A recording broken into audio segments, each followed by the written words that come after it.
Was he a serial killer? Did he work for the CIA? Was he a sniper? Was he a husband? Was he a fiance? Was he a father? Did he have high-profile celebrities as patients? Was he the doctor for the Pope? Let's find out who they call the bad surgeon right now.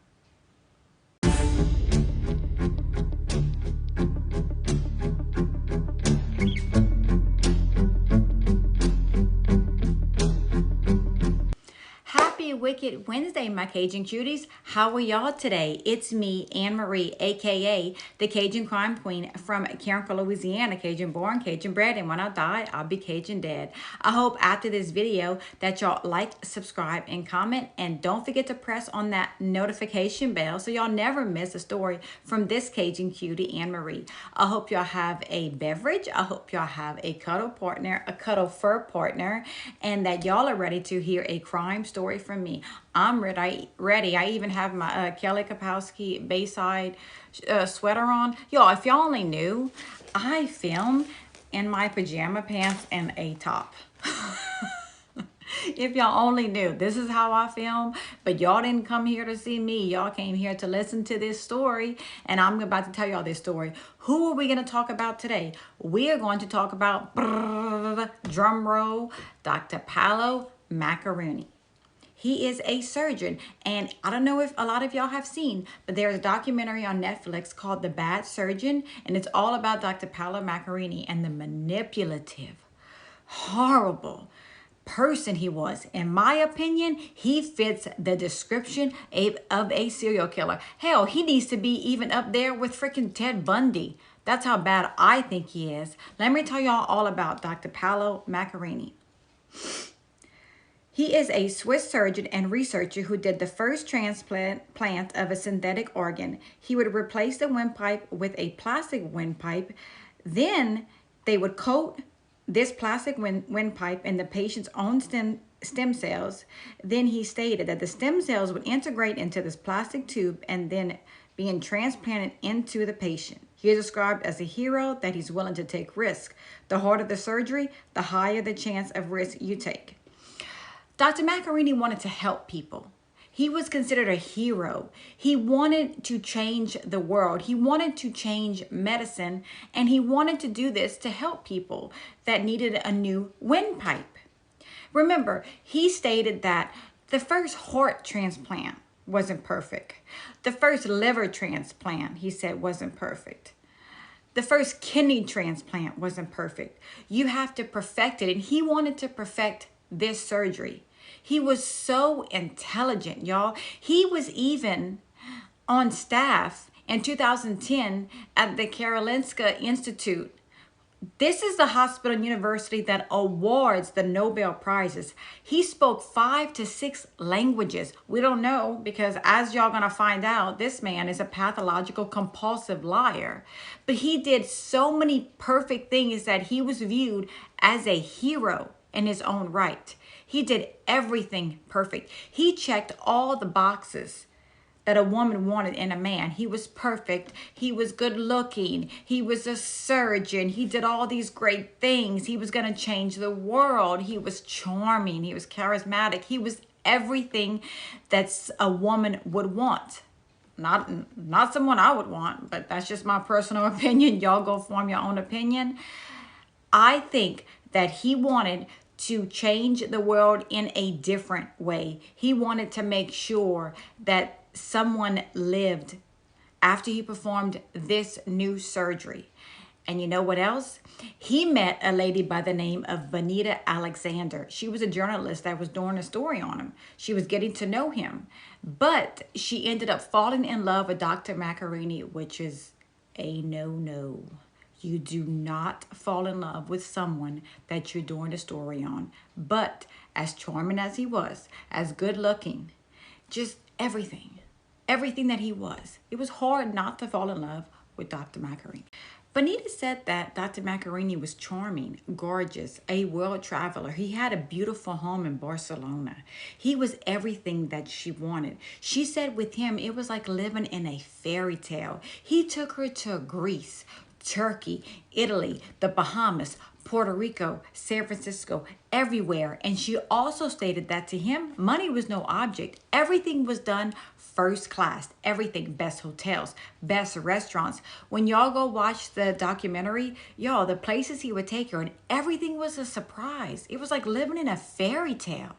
It was everything a woman could want, and she had it. He also had 5 or 6 phones, which, where's my red flag? That to me is a red flag. Why do you have to have 5 or 6 phones? Well, he had a good explanation. He spoke 5 or 6 languages. So he needed a phone for each language, which is weird to me, but who are we to question that? Because we're not surgeons. We're not changing the world. We're not saving lives. She was kind of suspicious, but like she said, who am I to ask? Who am I to wonder or be suspicious? Bonita also had a daughter, and her daughter had just lost her father, and Dr. Macchiarini was amazing with her daughter, gave her daughter whatever, even loved her, treated her like that was his own daughter. And y'all, one Christmas he came in, he knew that Bonita loved to salsa dance and she loved the piano. So what did he do? He took salsa lessons and learned how to play the piano and showed her his moves and how he can play the piano. Yo, he was just doing his thing. I mean, he was like on top of his game. And at that Christmas, they cooking, they listening to Christmas music, rocking around the Christmas tree, Blue Christmas by Elvis, and he gives Bonita a black box. And what is in the black box? A beautiful engagement ring. And he says, we're going to get married. Will you marry me? She says, absolutely. She was in a whirlwind romance. She wanted to tell the world, but she couldn't. Remember, she was doing a story on him. And a lot of people say, you know the saying, you don't sleep where you know what I'm talking about? Don't get involved with someone that you work with. Keep everything professional. She wanted to keep everything quiet, but he didn't. He wanted to tell the world, and she kept telling him, no, we can't. She was in love with him. Oh, and he would also send her these videos. Okay, he would be like, I love you so much. Hi, my happiness, my world, my love.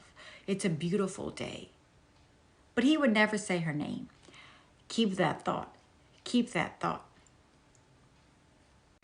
Now, meantime in Maryland, 30-year-old Chris Lyles had throat cancer, and he was told he was going to die. He did radiation. He had surgery. He just felt like there was nothing else he can do, and he wanted to live. He didn't want to give up. He was only 30 and had a beautiful daughter. When y'all watch the documentary, his daughter looked just like him. She was beautiful. It was just, their connection together was just electric. It was wonderful.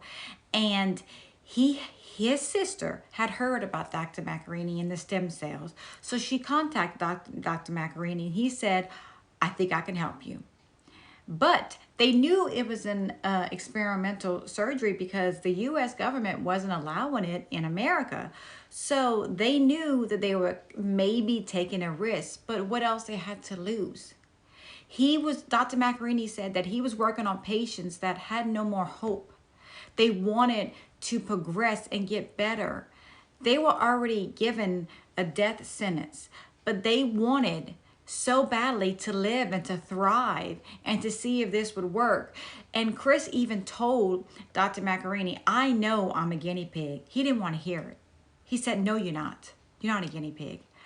So Chris and his mother and family flew to Sweden, and Dr. Macchiarini was going to put this windpipe in him.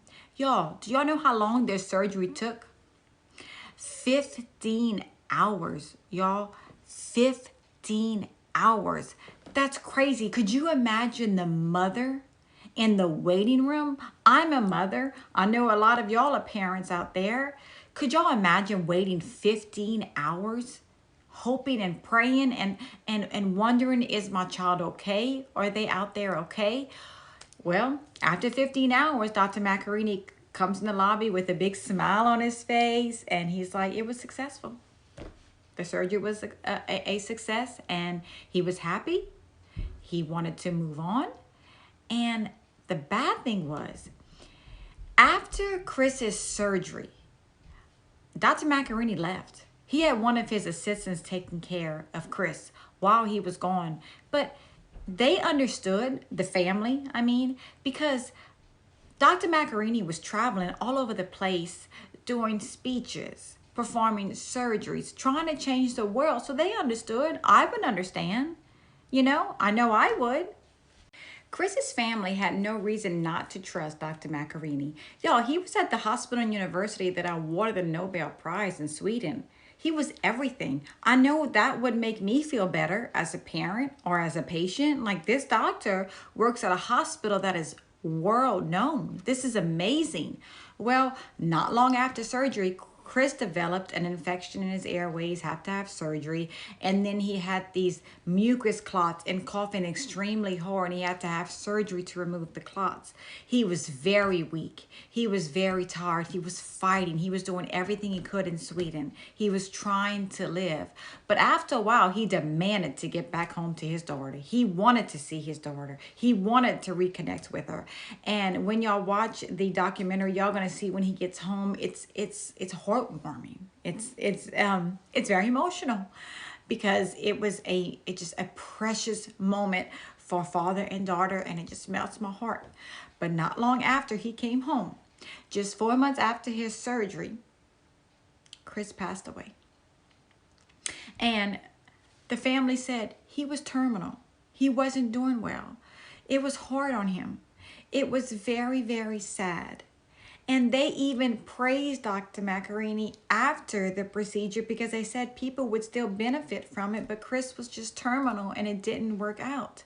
Dr. Macchiarini even went to Chris's house and met with his daughter after her dad died. It was very, very traumatizing, but the family still just raved about him. They loved him. They said people can definitely benefit from this surgery. Well, just down the road, not in the U.S., a 2-year-old by the name of Hannah Warren was born without a windpipe. She couldn't eat, y'all. She couldn't swallow. She couldn't do the things a normal 2-year-old toddler could do. She had spent her entire life in a hospital. Her parents were so desperate. They were trying everything they could to get Hannah to where she needed to be. And they had one solution. And that solution was Dr. Macchiarini. And he performed the surgery. He said he could even see the stem cells on the windpipe. He said everything was going to be wonderful. And he said that it was a true miracle. Not too long after that, little Hannah died. She passed away. And Dr. Macchiarini stated that she didn't die from the windpipe. She died from other complications. And because she had spent her entire life in the hospital, her parents had lost her, almost lost her so many times that they would have done anything to help their daughter. And after she passed away, they, once again, another family, praised Dr. Macchiarini. They said that it was just a wonderful device, but little Hannah just didn't benefit from it. She couldn't deal with it. And I just feel that Dr. Macchiarini was manipulating these families. They were vulnerable. They were scared. They had no hope. They were desperate. They were absolutely desperate. And he preyed on that. Now, in the meantime, Benita is in New York, and she wants to know what they are doing for New Year's Eve. He told her, oh, I can't be with you on New Year's Eve. I may have a surgery. And she was like, what? And he said, and don't forget, he said, that ring I gave you, it was $100,000. Like, why are you even telling her that? I don't know. This man, y'all just get ready. She kept questioning, because let me tell y'all something. Like she said, who has surgery on New Year's Eve and New Year's Day? Exactly. Here we go. Red flag. That would definitely be a red flag for me. But he finally told her, listen, I'm in this secret network of doctors. I can't tell you. You're not supposed to tell anybody. I'm not supposed to be telling you, but I'm going to tell you. And he said, I'm going to Hillary Clinton, and I'm the doctor for Bill Clinton, Barack Obama, the emperor in Japan. And y'all ready for this? the Pope. And she was shocked. She was like, oh my God. And he said, you know, don't say anything, but I'm in this secret network of doctors, so everything has to be quiet. And like she said, I'm not going to question this. My man, my fiance, who I'm so proud of, is going to do surgery and going to see these high profile people. And he's going to be performing surgery on them. So she said to herself, God, he's so good and so wonderful that even the Pope wants him to work on him. That's just amazing, right? Well, meanwhile in Sweden, there's all kind of accusations about Dr. Macchiarini committing fraud in science, basically killing his patients more or less. It was just going crazy. He even said, this is what gets me, this is a form of a true narcissist. He said, you see these hands? They perform miracles. And there's no one above me. Not even the Pope is above me. The only person above me is God. He just thought he was wonderful. He thought he was everything. Well, his patients were dying. And he said, well, you know why? All of my patients that I'm putting this new windpipe on, they're not healthy patients. So let's get a healthy patient. Russia gave him permission. And in 2012, a beautiful dancer mom, she was gorgeous, named Julia, needed the surgery. She was involved in a car accident and it damaged her windpipe. She said she had trouble breathing. It would like rub on her trachea. She had a hole in her throat. She wanted to go back to dancing and singing and playing with her son. She wanted her life to go back to the way it was. She had the surgery. She said that she wanted the surgery, that it was going to be a huge success. And Dr. Macchiarini he kind of pursued her. He was charming. When y'all watch the documentary, he was kind of wooing her. And the surgery was performed. She had a lot of trouble breathing. And this case touched me the most because Julia was not dying. She wanted this windpipe to change it. She wanted to be back to the way she was. But not long after her surgery, she said it was fake. It was a fraud, the whole thing. She didn't talk to him. She didn't see him. And not long after, she passed away. Now in Russia, they were doing a documentary on Julia. They were following her around. They were speaking with her constantly. They wanted to see her journey after this windpipe transplant. They wanted to cover everything. They even filmed Dr. Macchiarini. Well, I'm going to read y'all what Julia said to the producers before she passed away about her windpipe. I'm also going to read to y'all what her mother said about Dr. Macchiarini. I am very, very bad, she says. More than half a year I've spent in the hospital. 3 weeks after first surgery, I started rotting from the inside, and I'm still rotting. I now weigh 97 pounds. I can barely walk. It's so hard to breathe. I have no voice. I feel like I smell. The artificial windpipes are pure shit. Julia's mother says she did not like Dr. Macchiarini. He charmed Julia. He was all over her. But as always, the procedure started to have issues right after her surgery. Remember, my daughter was healthy. She didn't need this surgery. She wanted the hole in her throat gone. Y'all, I had to put the TV on pause. Because when y'all watch a documentary, just give me a second. When y'all watch a documentary, she was laying there and she was gasping for air, trying to get air. And Dr. Macchiarini leans in, y'all. And she's trying to say something. And she said, did it not work? And he said, oh, no, it's perfect. Everything's fine. Don't worry. He said, it's just bent. It's fine. In the meantime, she is gasping for air. Y'all gonna see in the documentary. Y'all need to go watch it. It shows us a lot about how a person can do this. And let me tell y'all something. Y'all might be thinking this is all about the money. He wanted to get money. No. In my opinion, this wasn't about the money with him. This was about power. This is about being a narcissist. Now, as y'all know, Bonita and Dr. Macchiarini are getting married. And she needs to start planning this wedding. And he tells her, I want to get married in the Catholic Church. And she said, we're both divorced. We can't get married in the Catholic Church. What are you talking about? He said, don't worry about it. I'm going to go talk to the Pope himself. And we get to get married in Italy at the Vatican. Because y'all remember, he said he was the doctor of the Pope. Not only did he say the Pope, not only did the Pope say they can get married there in Italy at the Vatican, but he was going to perform the wedding. Okay. She questioned it. She said, what are you talking about? The Pope doesn't marry people. But then she had Googled it, and the Pope had just married 20 people. So she thought maybe it was true. She also started planning the wedding. He said, oh, no, my love. I'm going to do all the planning. A red flag, because no man will be planning my wedding. No telling what he would do. But just saying. But everything he did, he had the best taste. Everything was perfect. So she said, okay. He said that Elton John was performing. And as she was going to walk down the aisle, Andre Bocelli was going to perform. John Legend. They had all of these celebrity people, the Clintons, the Obamas, the Beckhams. They were all coming to this wedding. It was like the wedding of the year. It was a 4-day wedding. It was like royalty.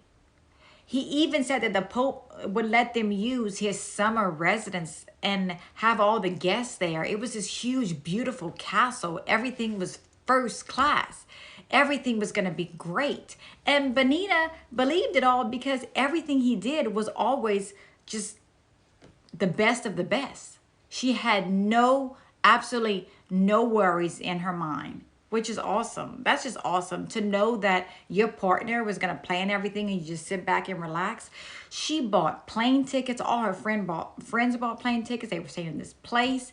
It was just amazing. She had to have 4 wedding dresses. It was the wedding of the century.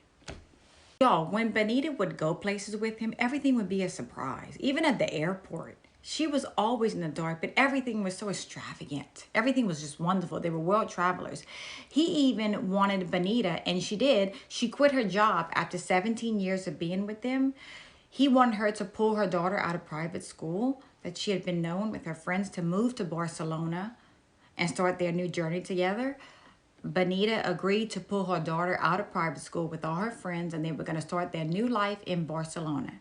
But every time Benita was scheduled to go see where she was going to live, he had an emergency surgery. Emergency surgery. She couldn't figure it out. I don't know about y'all. That's a red flag. That is a red flag for me. Something wasn't sitting right with her.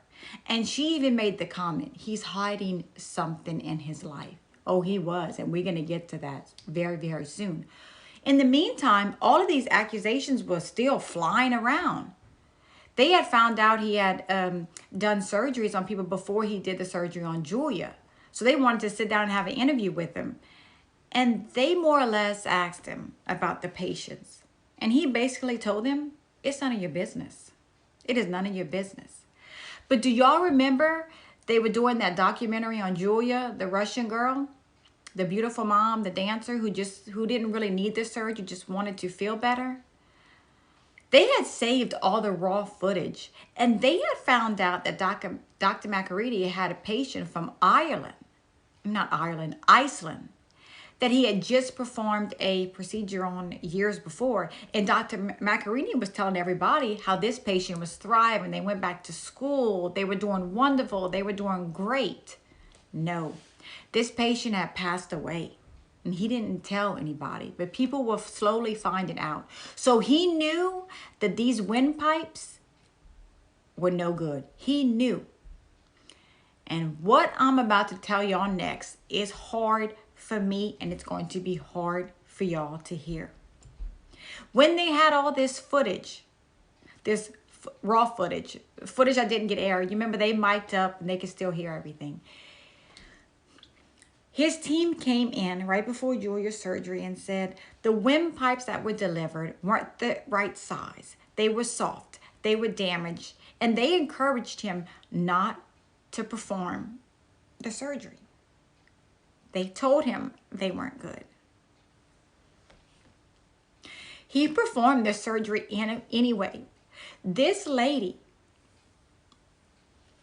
I'm sorry. This lady had a young child. This lady was gasping for air.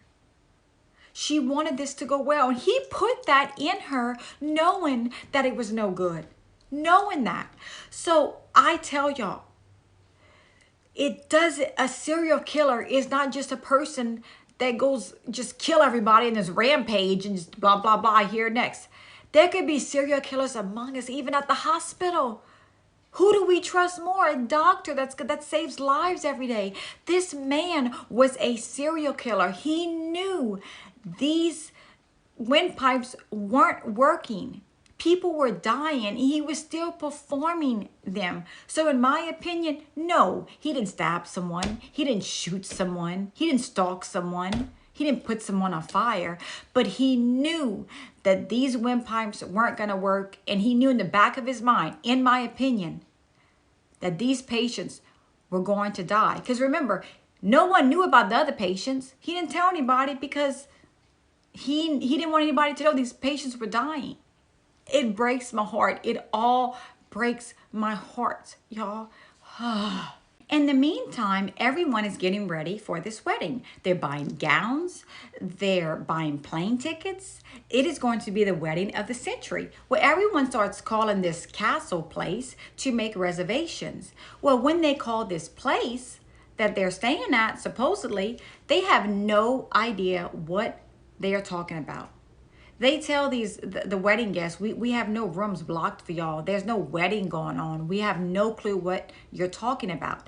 And y'all, they received invitations. And these invitations were in these leather envelopes, lined in gold, gorgeous invitations. This wasn't just like my wedding invitations. You open that and there's a card. No, these were extravagant wedding invitations. This was going to be an amazing wedding.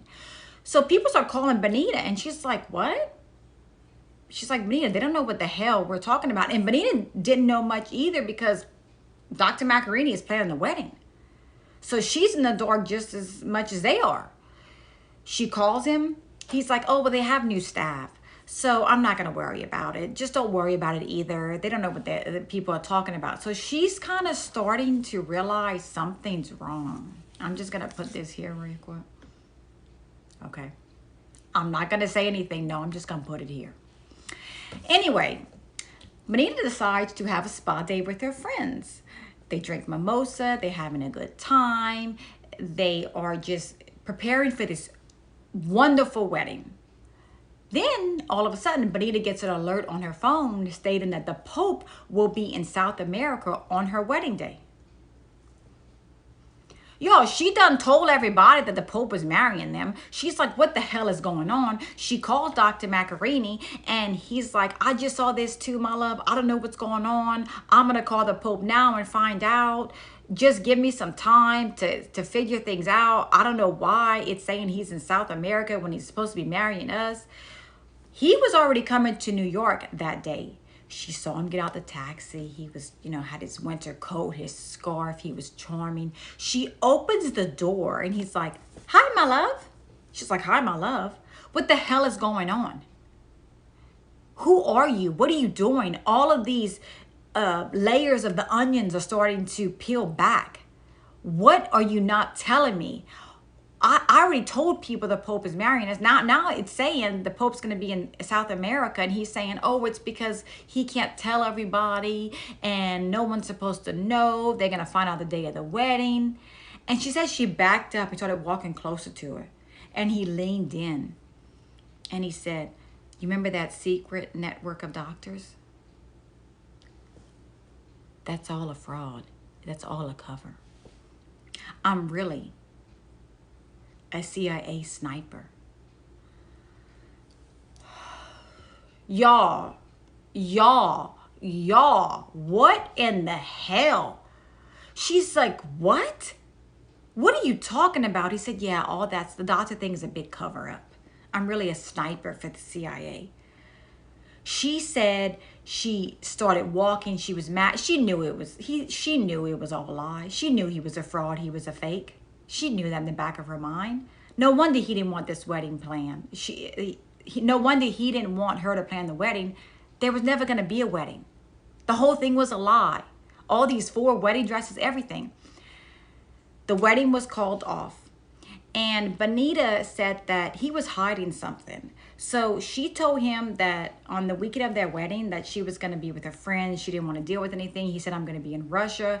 Well, Benita went to see him and she wore a blonde wig. She disguised herself because she wanted to know what was going on. What was going on that was stopping him from seeing her. Y'all, they drive on top of the hill where he lives in this beautiful home. And here comes 2 kids, a blonde woman.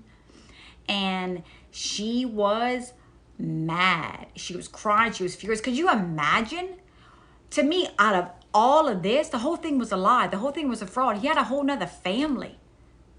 And the worst part is, look what he did to her daughter who had just lost her father.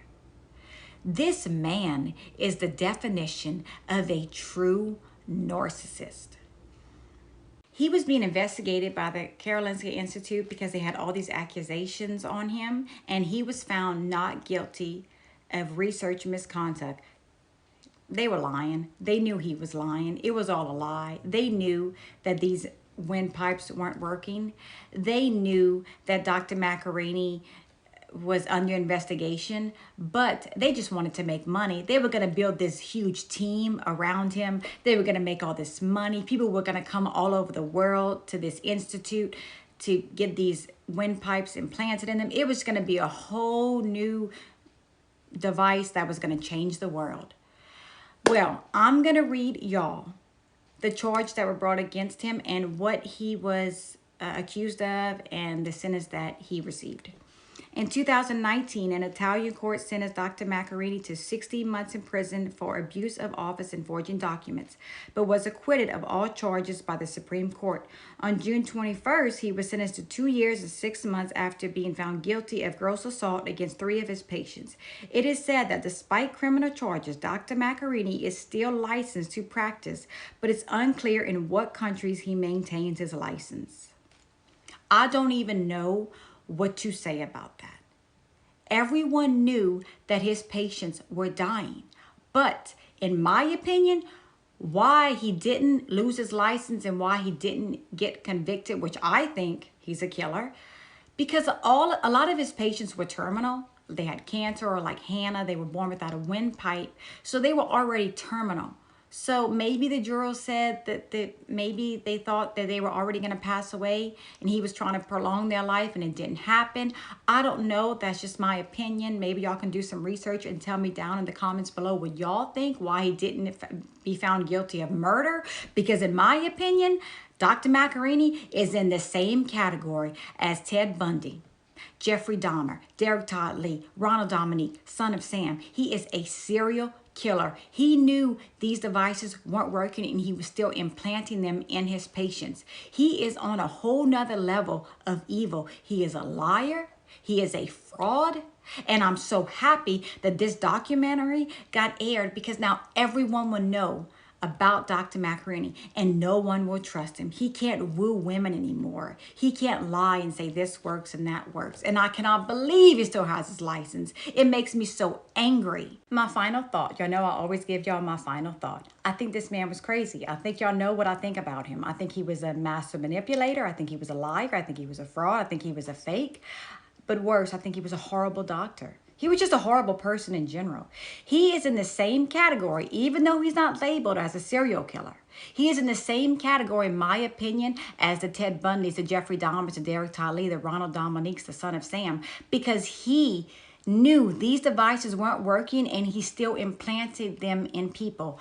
That is terrible. He is in the same category of all the rest of the serial killers, in my opinion, because he, in my opinion, killed these patients. He knew this wasn't going to work and he killed them. And that is just horrible. And let me tell y'all something else. Benita, his fiance, you remember that $100,000 engagement ring that he told her it was worth? She went get it appraised. Y'all, it was not even worth $1,000. That was a lie. And you remember that piano that he said he was, he learned how to play because he knew she liked pianos? When she went to sell the piano, it was programmed to play Everything was a fraud. Everything was fake. He lied about everything. What kind of person is he? And this wasn't a man that was not intelligent. He spoke 5 languages. He was on staff at the Karolinska Institute. He performed surgeries. He was a surgeon. He was a man that could have gone the distance, but he took the wrong path. It was all about power with him. And as y'all know, I know serial killers. I mean, I don't know them personally, but I know how they act. And when they essay someone, when they murder someone, when they stalk someone, it's all about power and control. And in my opinion, he wanted all this power. He wanted to show people, look what I did. It wasn't about money. It was about power. And he was a narcissist. And he spent all this money, invitations, and all this for the wedding. He spent money. And y'all tell me in the comments below, why would someone spend all this money when there was never a wedding taking place? Was it just to keep Benita? I don't know. I want y'all opinions. Thank y'all so much for watching me tonight. And I hope y'all tune in next week to Wicked Wednesday. And I hope y'all like, subscribe, comment, and make sure y'all press on that notification bell so y'all never miss a video from yours truly, Anne Marie. I hope y'all have a great weekend. And as always, thank y'all for y'all support. I love y'all very much. Bye.